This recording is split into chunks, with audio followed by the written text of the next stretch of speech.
শুক্রবারও রাজধানীর বিভিন্ন বাজারে পাইকারিতে কাঁচামরিচ বিক্রি হয়েছে 240 থেকে 260 টাকায়।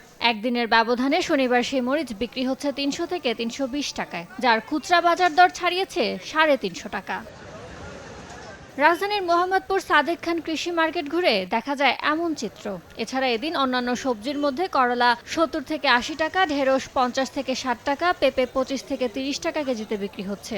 এছাড়া দেশি পেঁয়াজ 100 থেকে 110 টাকা আর আলু বিক্রি হচ্ছে 60 টাকা কেজিতে।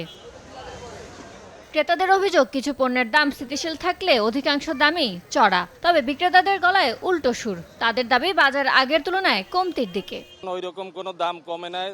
আগেও পটল কিনছে 60 টাকা, এখনো পটল 60 টাকা। কি কারণে বাড়লো, যদি সরকার তদারকি করতো কি কারণে বাড়ার কারণটা কি? আপনি ধুন্দুল 50 টাকা, পেঁপে 25 টাকা, আর বেগুন হলো 50 টাকা, সিজিঙ্গা 40।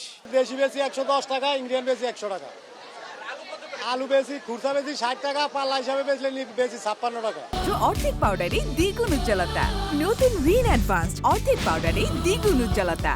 এদিকে শনিবারও শিক্ষার্থীদের নিয়ে বাজার মনিটরিং করছে ভোক্তা অধিকার সংরক্ষণ অধিদপ্তর। তারা বলছেন, শিক্ষার্থীদের তদারকিতে দ্রব্যমূল্যে কমতির হাওয়া লাগলেও অনেক জায়গায় কারসাজি করে বিক্রেতারা পণ্যের দাম বাড়ানোর চেষ্টা করছেন।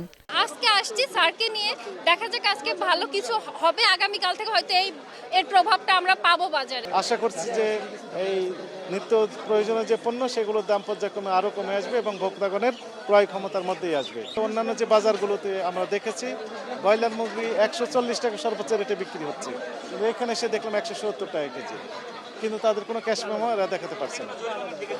এটি আইনগত ব্যবস্থা নেওয়া হবে। এদিকে বিভিন্ন বাজারে ব্রয়লার মুরগি বিক্রি হয়েছে 160 থেকে 70 টাকা ও সোনালী মুরগি 260 টাকায়। ইয়ানুর শিফাত, সময় সংবাদ, ঢাকা।